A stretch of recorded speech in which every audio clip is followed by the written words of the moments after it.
Zip it, dog. Jerusalem. Hold on, I'm trying to get my glove on. Good morning.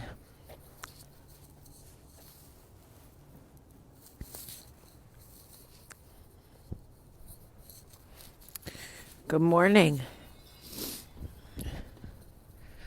Welcome to Coffee Talk from 40-degree Birmingham.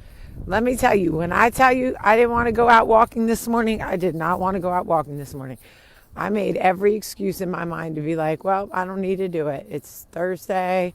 I got 2 legs. Like, my hair is brown. I don't need to be walking in this cold. But it is important to me to move my body. More importantly, it's important to my mental health.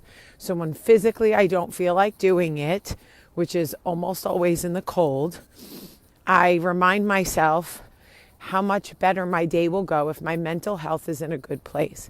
So I get up and I walk. Hi, Rickles. Anyway, so, good morning from New Jersey. Good morning to you, New Jersey. I saw my friend Sabrina, who's in the CoverGirls. You know, if you're from the tri-state area and you know freestyle music, you know the CoverGirls. Show me you really love me. Okay? We love the CoverGirls. So my friend Sabrina is in the CoverGirls, and she posted this thing today that said, I want to move out of New York, but I want New York to come with me. And I am telling you, I have never in my life read something that made me chuckle and also step back and also be like, hell yeah, in my life. I want to move out of New York, but I want New York to come with me is the true, that's the reason people, I never wanted to move out of Jersey. I was not one of those people that was like, oh, I hate New Jersey. It's so expensive here, and it's becoming so liberal. It's been a blue state for fucking 500 years, Karen, but whatever. New Jersey is basically Staten Island light at this point because so many people from Staten Island have moved into Jersey. But I've never been the person that's wanted to move out of Jersey. But that sentiment of I want to move out of New York, but I want New York to come with me. Y'all, I'm telling you, I think I'm going to post it. I'm going to post the meme on this page because it was that impactful for me. Where did you get your new necklace? From my son. My son bought it for me as my birthday gift because it's my birthstone. I can ask him where he bought it. I'm sure it was like Kendra Scott or one of those places. But anyway, so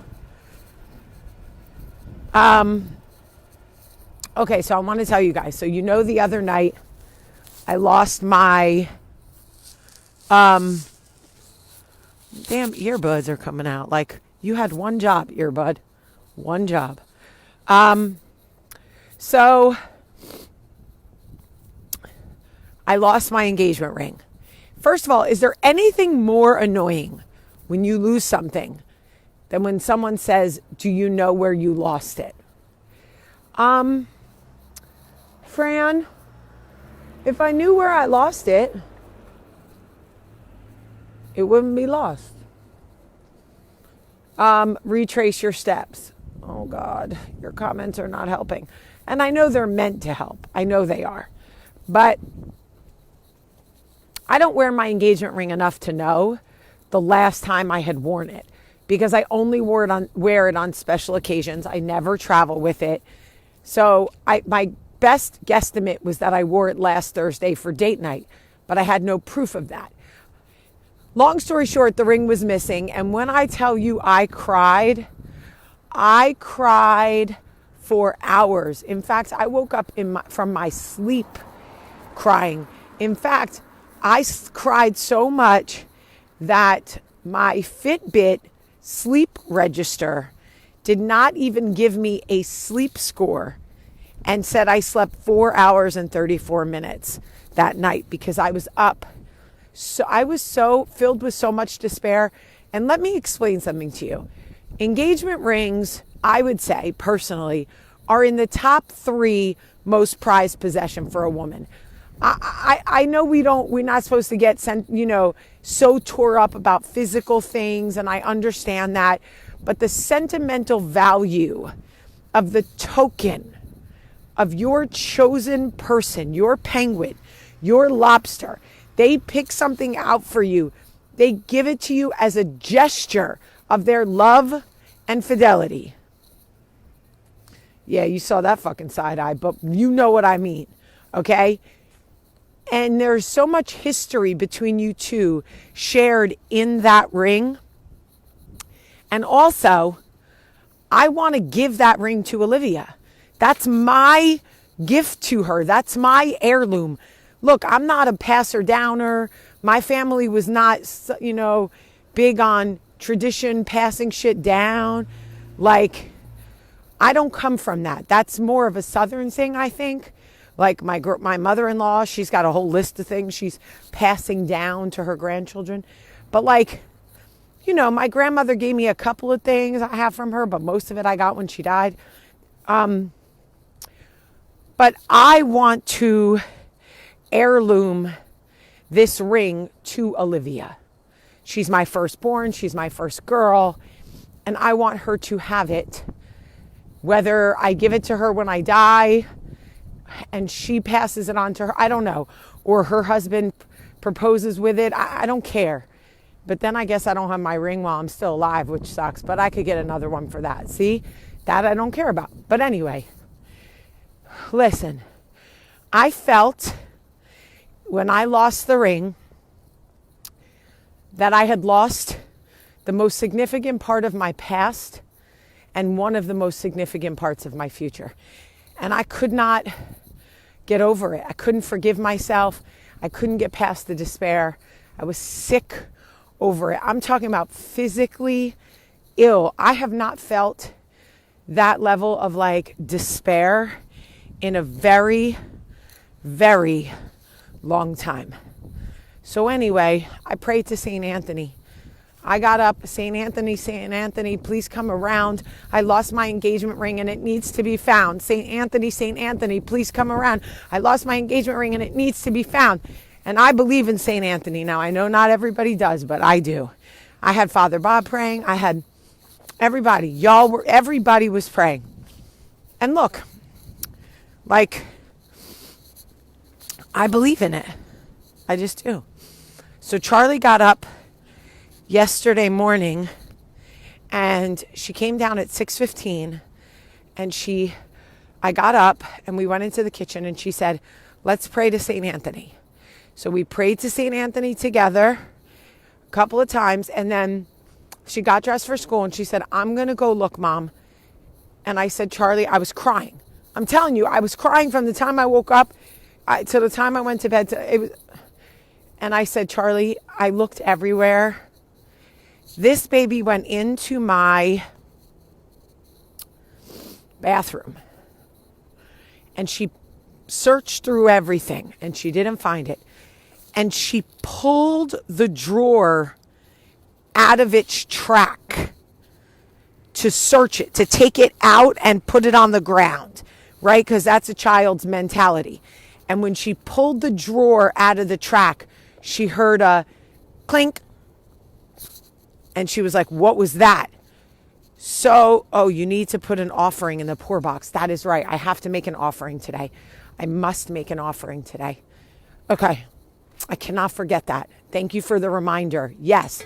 So anyway, Charlie heard a clink when she pulled the drawer out of the track and she reached her hand down behind in the actual vanity behind the drawer and found the ring.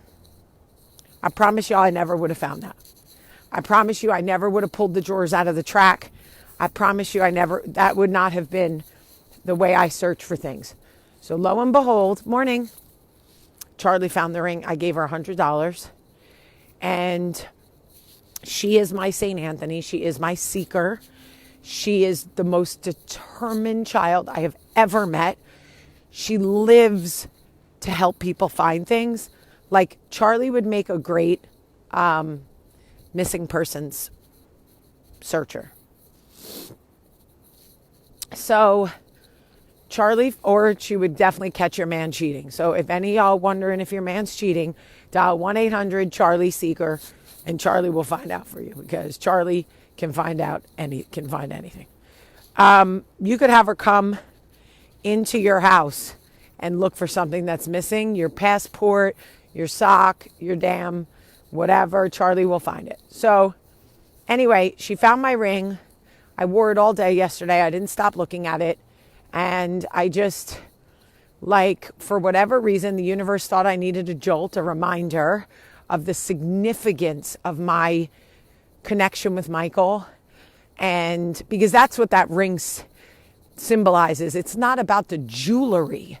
It's not about the diamond. And I don't say that to be like, oh, I don't care about diamonds. But I don't. It's beautiful.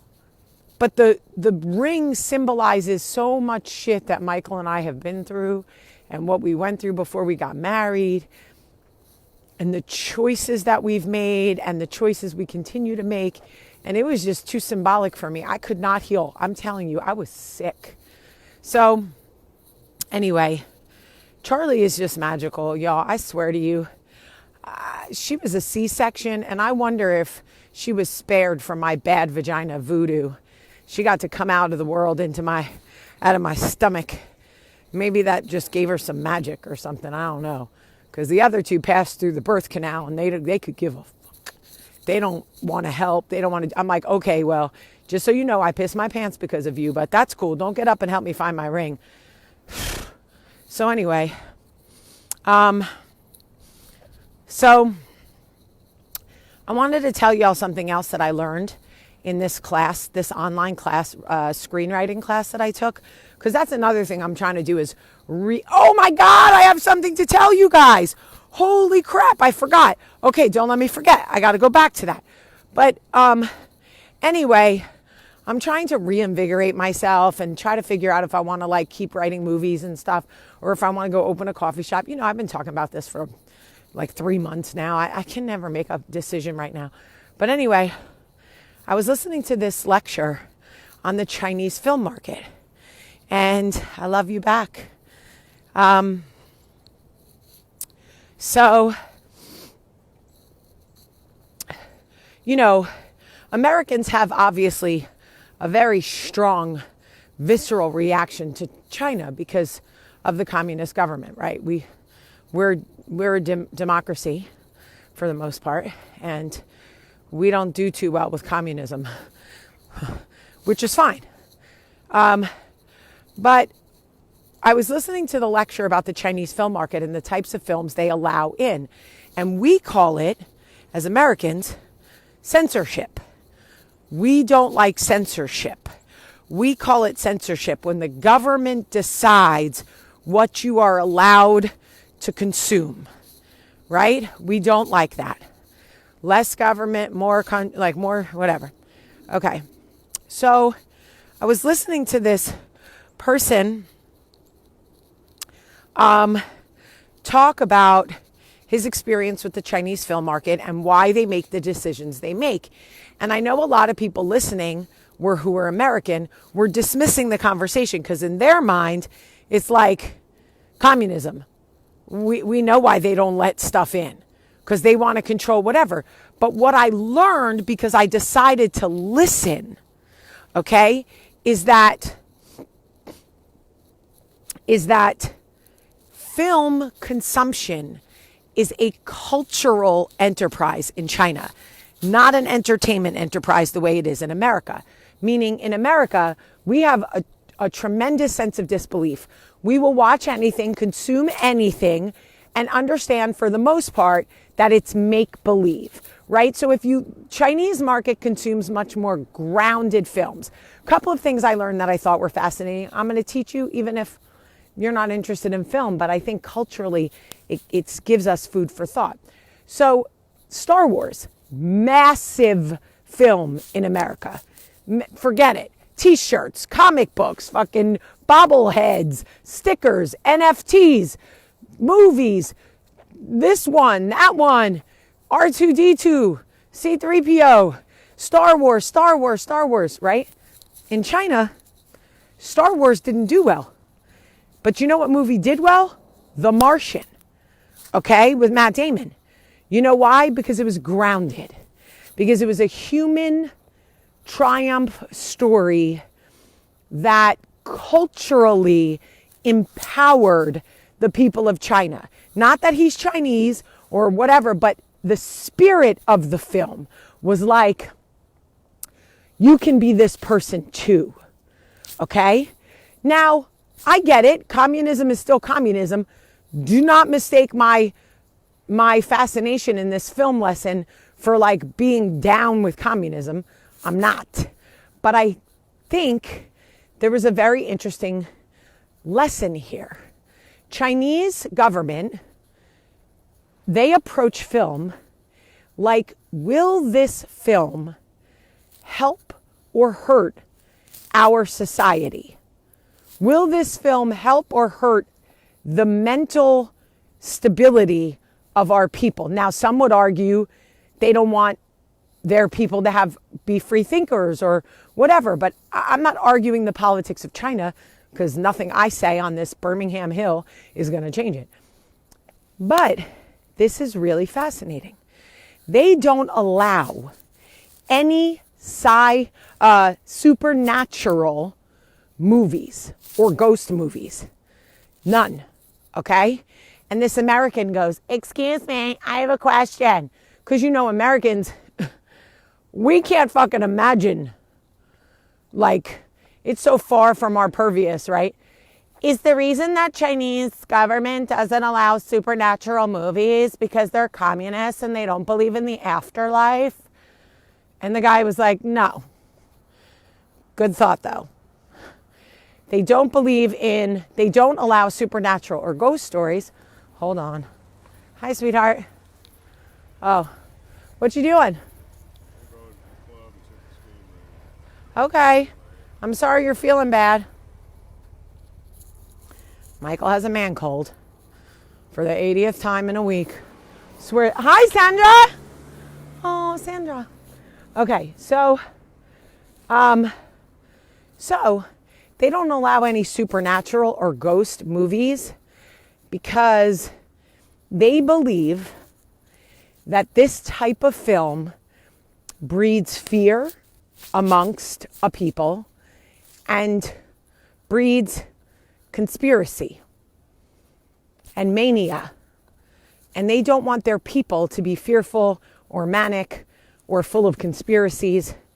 And y'all, I have to admit, I think there's something to that. Because if you look at how much shit we consume as a democracy and how free, stuff has affected our mental and emotional psyche, right? We purposefully watch movies to scare the shit out of ourselves. We purposefully watch movies to remind us that the devil is real. Let's watch The Exorcist because it's fucking terrifying. I'm the first one to be like, let's watch The Shining. I just thought that was fascinating.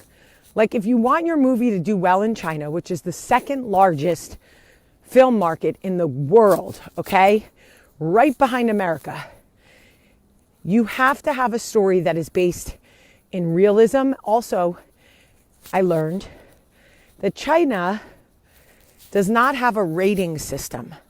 So your film must be suitable for all audiences. I didn't know that. So nothing with nude, like over-the-top nudity, like Basic Instinct would never play in China. Nothing with like gruesome killings.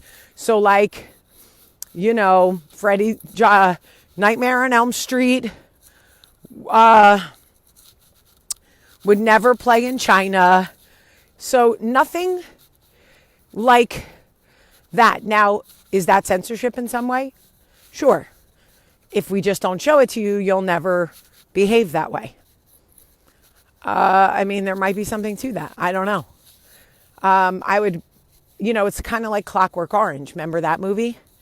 Where, it's like, what comes first, the chicken or the egg? Are you violent? Are you exposed to violence?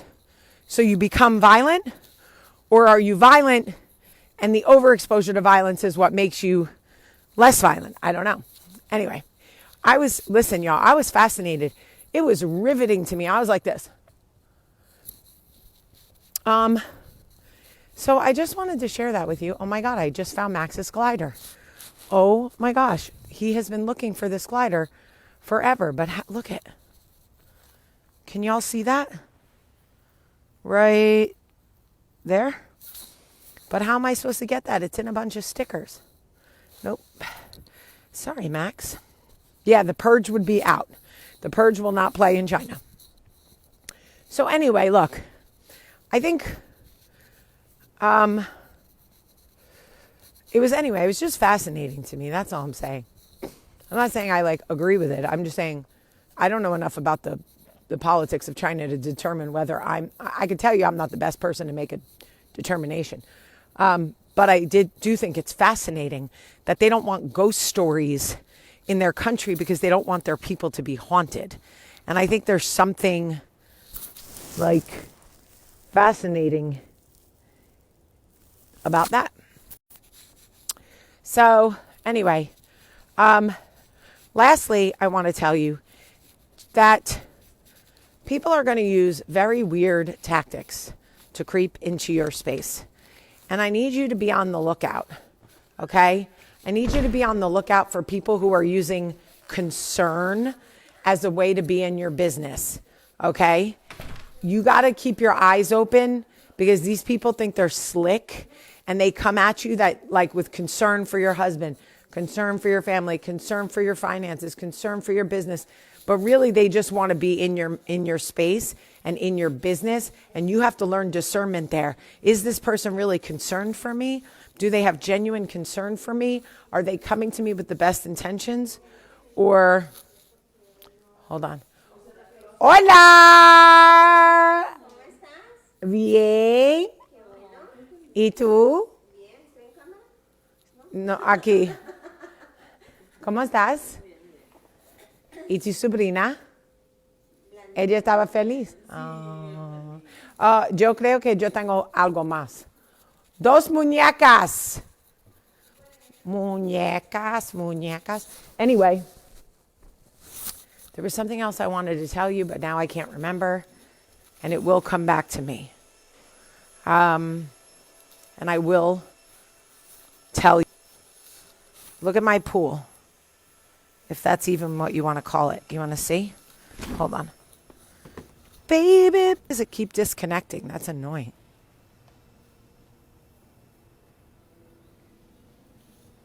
There's a table and chairs in the middle of the pool.